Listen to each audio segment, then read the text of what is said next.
We go to details now on the shooting incident in downtown Kingston yesterday evening. The police have released the name of the man killed and have also given some clarity to what was a confusing situation after the murder happened. Kirk Wright has this primetime news follow-up.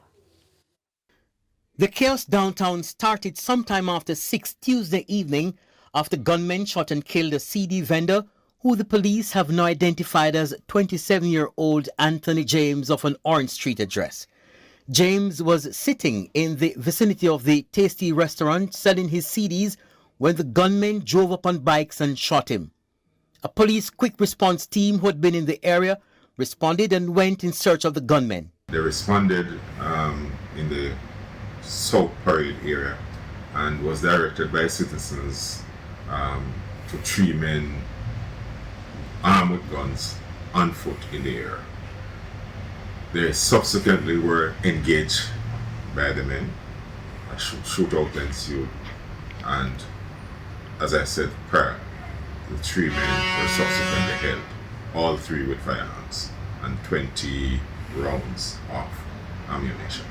A man wearing a dreadlocks hat as a disguise with blood all over his clothes was transported to the Kingston Public Hospital by the police, who believed he had been injured during the gunfight and needed treatment. While at the hospital, the man dumped the dreadlocks hat in a garbage bin and was attempting to leave the hospital when someone realized something was wrong and called the police. That man later turned out to be a suspect and was arrested. The third suspect was captured in the Jamaica Urban Transit Company ticketing office on Church Street. He was placed in a service vehicle and whisked away. The other suspect was captured in the Church Street area.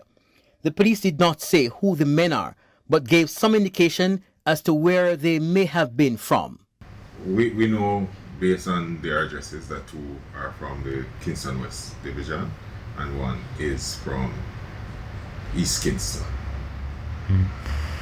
Are you getting any information as to what might have led to the murder of this locally or Orange Street resident? It's still early in our investigations, and we are looking at all the theories.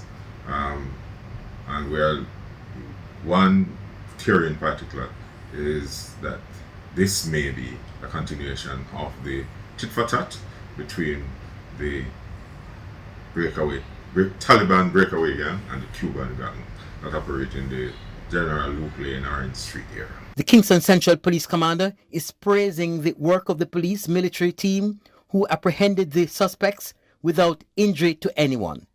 Kirk Wright, TVJ News.